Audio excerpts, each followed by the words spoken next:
Nabi Shallallahu Alaihi Wasallam datang untuk mengatakan bahwa kamu yang sombong dengan bapakmu, yang sombong dengan sukumu, yang sombong dengan hartamu, kamu nggak bisa bekerja sama. Maka Islam datang, innallaha la yanzuru ila ajsamikum. Allah tidak melihat badan kamu, otot kamu, wala ila suwarikum. Allah tidak melihat wajah kamu, mancungnya, putihnya, gantengnya. Walakin yanzuru ila qulubikum, yang dilihat adalah hati kamu, wa a'malikum, dan amal kamu. Sekarang siapa yang mengamalkan hadis ini? Yang mengamalkan hadis ini orang Amerika dan Eropa. Apa buktinya? Orang berkulit hitam bisa jadi menteri luar negeri, Condoleezza Rice. Orang kulit hitam bisa jadi presiden, siapa namanya? Obama. Orang kulit hitam bisa jadi pengusaha, bisa jadi pejabat. Di tempat kita, kalau ada tes seleksi sekretaris, yang lulus yang paling putih, walaupun IP-nya 2,0 lulus, karena yang dicari putih. Akhirnya orang kita lomba-lomba ingin jadi putih, wajah putih, leher hitam. Orang barat pergi dari Eropa, dari Jerman, dari Belanda, dari Amerika, pergi terbang naik pesawat, beli tiket, hotel, keluar uang ke Bali untuk berjemur di pantai Kuta biar supaya hitam. Kita nggak perlu naik pesawat sudah. Kenapa kita tidak punya percaya diri dengan diri kita sendiri? Ini jadi masalah psikologis ini. Syukuri saja apa adanya. Alhamdulillahirabbil alamin. Bapak juga jangan menjatuhkan perempuan. Jangan nih bapak bilang ibu hitam, bilang aja warna kamu agak lebih dikit. Bahasa ini luar biasa. Bapak Ibu yang dimuliakan Allah Subhanahu wa taala.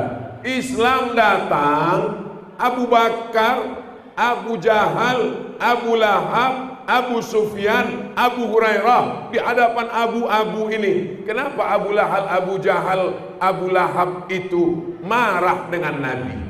Bukan karena Nabi sholat. Kalau Nabi sholat, mereka nggak marah.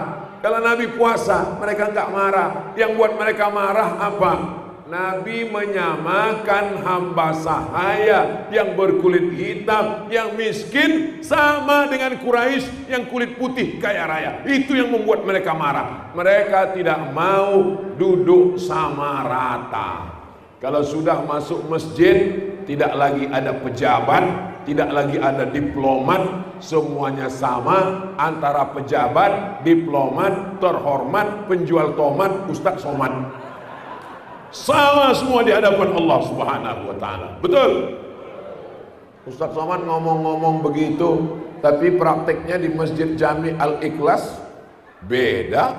Ustadz dibuat tempatnya tinggi, dikasih karpet, dikasih kursi, pakai bunga-bunga. Ini hanya pada acara halal bihalal. Tapi kalau acara sholat Jumat, ada pakai ini? Nggak ada. Siapapun orangnya, mau miskin, mau hitam, mau pendek, mau pesek, masuk ke masjid silakan maju ke depan. Tapi jangan nonong jadi imam. Imam sudah ada. Jangan langsung minta jadi khotib. Siapapun yang datang ke masjid ini, maka dia berhak untuk datang pada shaf pertama. Begitulah agama Islam. Tidak ada di pintu diperiksa. Yang pakai jas shaf pertama, yang pakai sarung belakangan. Enggak ada. Yang penting suci, bersih. Allah melihat hati dan amal kita. Mudah-mudahan kita bisa mengamalkan ajaran Islam. Tapi jangan gara-gara ini besok masuk sekolah, ini anak-anak muda nih sekolah, bapak-bapaknya, ibunya pergi ke kantor nggak mandi. Ditanya sama atasan, kenapa kamu belum cuci muka, tahi mata masih ada, sudah masuk kantor? Kata Ustadz Somad, Allah hanya melihat hati kita. Seimbang juga antara zahir dan batin. Makanya ucapan kita minal aidin wal faizin, mohon maaf lahir. Lahir itu bahasa Arabnya zahir. Zahir itu yang kelihatan, batin itu yang di dalam, yang tidak kelihatan. Lahir itu artinya apa Pak Ustaz? Lahir itu artinya zahir. Zahir itu mana? Zahir itu ini. Ini zahir. Batin itu bahasa Arabnya batan. Ini zahir, batin. Kalau saya salaman sama bapak, habis itu saya pergi, yang kelihatan mana? Zahir. Yang nggak kelihatan batin.